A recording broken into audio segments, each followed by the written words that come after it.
नमस्कार नागरिकांनो. बघा आर-टी 25 याचे ॲडमिशन स्टार्ट झालेले आहे.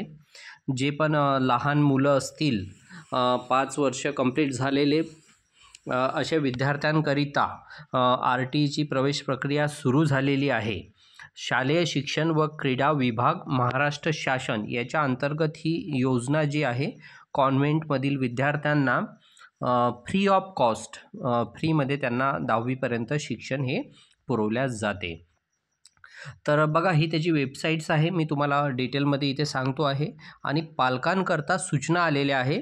फॉर्म भरणं सुरू झालेले आहे. तर बघा सूचना काय दिलेल्या आहे आपल्याला या वेबसाईटवर.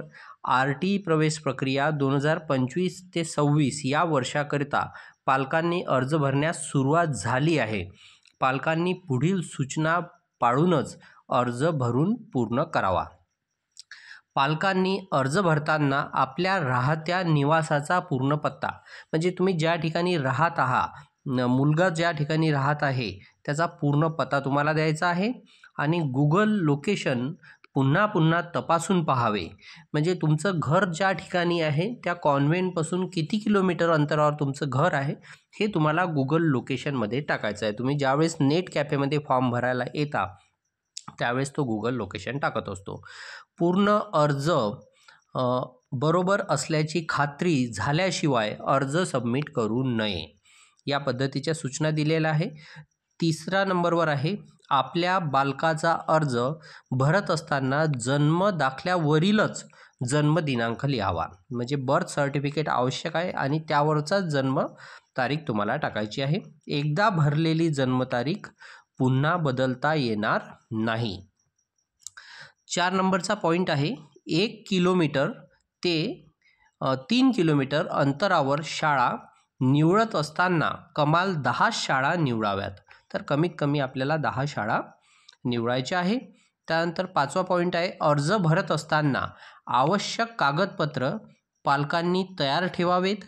लॉटरी लागली आणि कागदपत्र नसतील तर प्रवेश रद्द होऊ शकतो याची नोंद घ्यावी. बघा तुम्हाला इन्कम सर्टिफिकेट, कास्ट सर्टिफिकेट, जन्माचा दाखला, आधार कार्ड अपडेट, मोबाईल नंबर या सर्व गोष्टी तुम्हाला तयार ठेवायच्या आहे. 6वा पॉईंट आहे अर्ज भरून झाल्यावर जर तो चुकला आहे असे समजले तर पहिला अर्ज सबमिट करण्यापूर्वी डिलीट करावा आणि नवीन अर्ज भरावा. या पद्धतीच्या सूचना दिलेल्या आहेत. 7वा पॉईंट आहे एका पालकाने आपल्या बालकासाठी डुप्लिकेट अर्ज भरू नये. म्हणजे एका मुलासाठी एकच अर्ज भरायचा. एकाच बालकाचे 2 अर्ज आढळून आल्यास त्या बालकाचे दोन्ही अर्ज बाद होतील व ते अर्ज लॉटरी प्रक्रियेमध्ये समाविष्ट केले जाणार नाहीत. 8वा पॉईंट आहे अर्ज भरल्यावर पालकांनी अर्ज क्रमांक, अर्जात लिहिलेला मोबाईल नंबर आणि अर्जाची प्रत स्वतःजवळ लॉटरी प्रक्रिया होईपर्यंत सांभाळून ठेवावी. 9वा पॉईंट आहे अर्ज भरत असताना अर्जातील माहिती खोटी अथवा चुकीची आढळल्यास मिळालेला प्रवेश रद्द होईल. जर तुमची जन्मतारीख किंवा नाव, जन्माचा दाखला यामध्ये कुठलीही चूक आढळून आली, कास्ट सर्टिफिकेट, तर तुमचा अर्ज रद्द होऊ शकतो. 10वा पॉईंट आहे अर्ज करताना पासवर्ड विसरल्यास तो रिकवर पासवर्ड यावर क्लिक करून रिसेट करावा. त्यानंतर 11वा पॉईंट आहे आर-टी 25 प्रवेश 2025-26 या वर्षाकरता पालकांनी ऑनलाईन अर्ज भरण्याची मुदत 27 जानेवारीपर्यंत राहील. बघा इथे तुम्ही नोट डाऊन करून घ्या. 27 जानेवारी 2025 या आधी तुम्हाला अर्ज भरायचा आहे. ही डेट गेल्यानंतर तुम्हाला अर्ज भरता येणार नाही. 12वा पॉईंट आहे दिव्यांग बालकांनी अर्ज करण्यासाठी दिव्यांगाचे प्रमाणपत्र 40% आणि पुढील ग्राह्य धरण्यात येईल. 13वा पॉईंट आहे सन 2025-26 या वर्षाकरिता निवासी पुरावा म्हणून गॅस बुक रद्द करण्यात येत आहे. तर तुम्हाला पत्त्याचा पुरावा हा इलेक्ट्रिक बिल, आधार कार्ड, राशन कार्ड हे तुम्ही देऊ शकता. 14वा पॉईंट आहे 25-26 या वर्षाकरता निवासी पुरावा म्हणून बँकेचे पासबुक दिल्यास फक्त राष्ट्रीयकृत बँकेचेच पासबुक ग्राह्य धरण्यात येईल. 5वा पॉईंट अर्ज भरताना लोकेशन चुकू नये म्हणून गुगल मॅपवर पत्ता टाकून ते लॅटिट्यूड लॉंगिट्यूड प्रवेश अर्जावर टाकल्यास लोकेशन चुकणार नाही. तर बघा, ज्यावेळेस तो ऑनलाईनमध्ये तुमचा फॉर्म भरतात त्यावेळेस तिथे लॅटिट्यूड लॉंगिट्यूड म्हणजे गुगल लोकेशन हे तिथे द्यावं लागते. बालकाच्या जन्मतारखेबाबत दिव्यांग बालकाचा अर्ज भरत असताना जन्मतारखेबाबत काही समस्या आल्यास त्वरित RTEMAH2020@gmail.com आणि पुन्हा एक ईमेल दिलेला आहे, या ईमेलवर पाठवावा. तर काही अडचण आल्यास तुम्ही या ईमेलवर सुद्धा मेल टाकू शकता. तर या पद्धतीची ही RTE प्रवेश प्रक्रिया आहे. बघा, इथे सेल्फ डिक्लेरेशनसुद्धा दिलेलं आहे. यावर तुम्ही क्लिक केलं, हमीपत्रसुद्धा तुम्हाला फॉर्म भरतेवेळेस लागते. तर इथे हमीपत्रसुद्धा तुम्हाला नेट कॅफेमध्ये आपलं विदर्भ कम्प्युटर एज्युकेशन सावरगाव या ठिकाणी येऊन तुम्हाला हे हमीपत्रसुद्धा मिळेल आणि तुम्हाला फॉर्म भरूनसुद्धा मिळेल.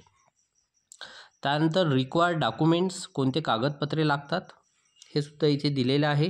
तुम्हाला बघा, सर्व डॉक्युमेंट्स या ठिकाणी तुम्हाला दिलेले आहेत.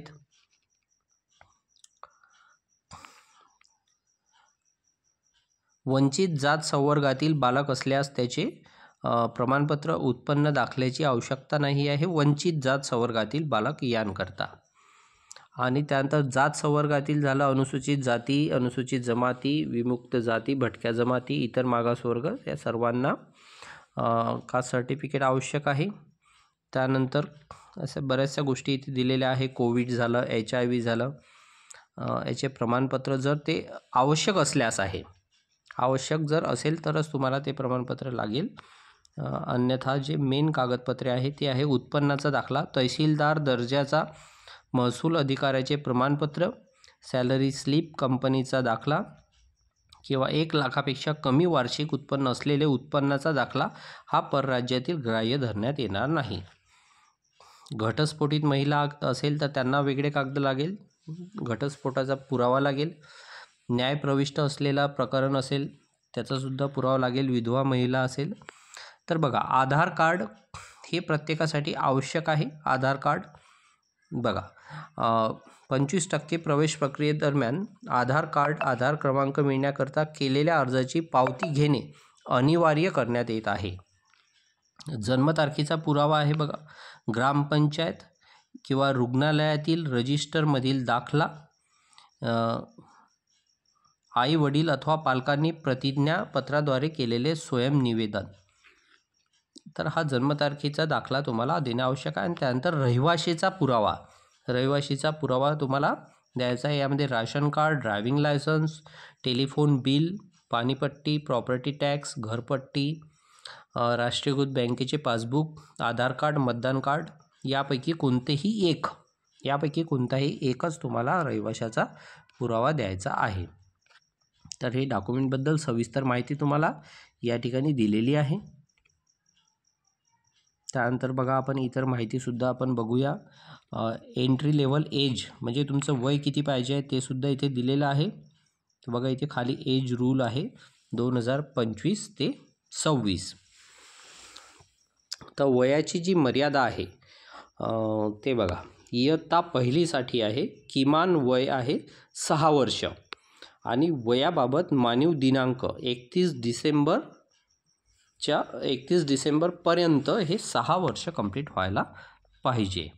तर या पद्धतीचं इथे आपल्याला त्याचं हे दिलेली आहे माहिती, प्राथमिक शिक्षण संचालनालय.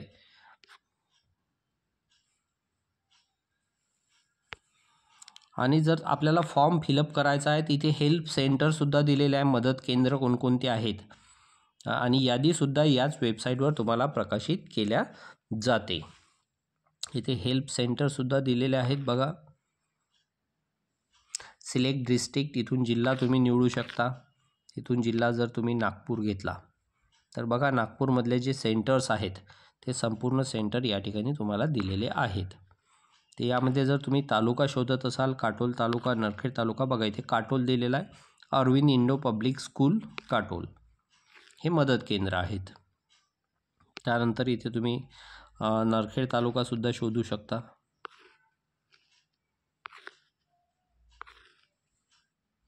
सावनेर तालुकासुद्धा इथे दिलेला आहे बघा. सावनेर तालुका जॉन मिशन हायस्कूल सावनेर. इतरसुद्धा आहे. सरस्वत पब्लिक स्कूल सावनेर आहे.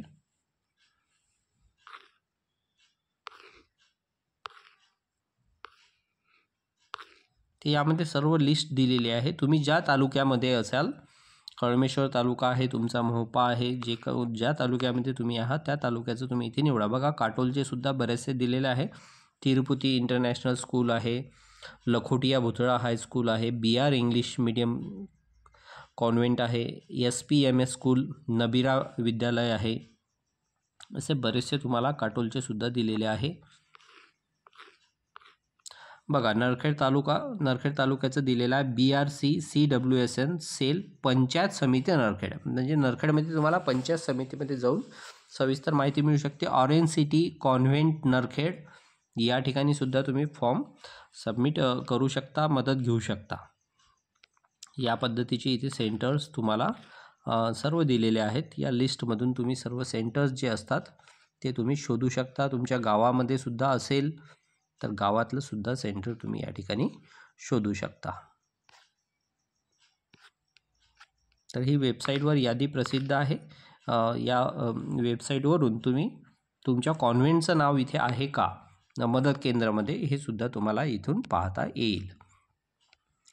आणि नवीन फॉर्म जर तुम्हाला फिलअप करायचा आहे तर इथे तुम्हाला ऑनलाईन ॲप्लिकेशन नावाचं ऑप्शन दिलेलं आहे बघा. सर्वात वरती ऑनलाईन ॲप्लिकेशन यावर तुम्हाला क्लिक करायचं आहे आणि इथून तुमची लिंक चालू होऊन जाते आणि इथून तुम्ही नवीन फॉर्म भरू शकता. बघा यूजर लॉग इन आहे आणि न्यू रजिस्ट्रेशन हे ऑप्शन या ठिकाणी दिलेलं आहे. तर न्यू रजिस्ट्रेशन यावर क्लिक केलं की तुमचा फॉर्म हा चालू होऊन जातो. आणि जर तुम्हाला वेबसाईट ओपन करायची असेल तर बघा गुगल क्रोम नावाचं ऑप्शन आहे. गुगल क्रोममध्ये तुम्हाला RTE या पद्धतीचं तुम्हाला टाईप करायचं आहे. इथे पहिलंच ऑप्शन येते आहे ॲडमिशन पोर्टल RTE. यावर क्लिक केलं की तुमची वेबसाईट ही ओपन होऊन जाते. यावर तुम्हाला सर्व माहिती आणि फॉर्मसुद्धा तुम्ही इथून फिलअप करू शकता. तर या पद्धतीची माहिती आपण आपल्या विदर्भ कम्प्युटर एज्युकेशन चॅनलवर देत असतो. तर या चॅनलला तुम्ही इतर लोकांनासुद्धा शेअर करा, आपल्या व्हॉट्सअप स्टेटसवर टाका आणि चॅनलला प्लीज सबस्क्राईब करा. धन्यवाद. कुठलेही क्वेश्चन जर तुम्हाला असेल तर कृपया कमेंटमध्ये लिहावे.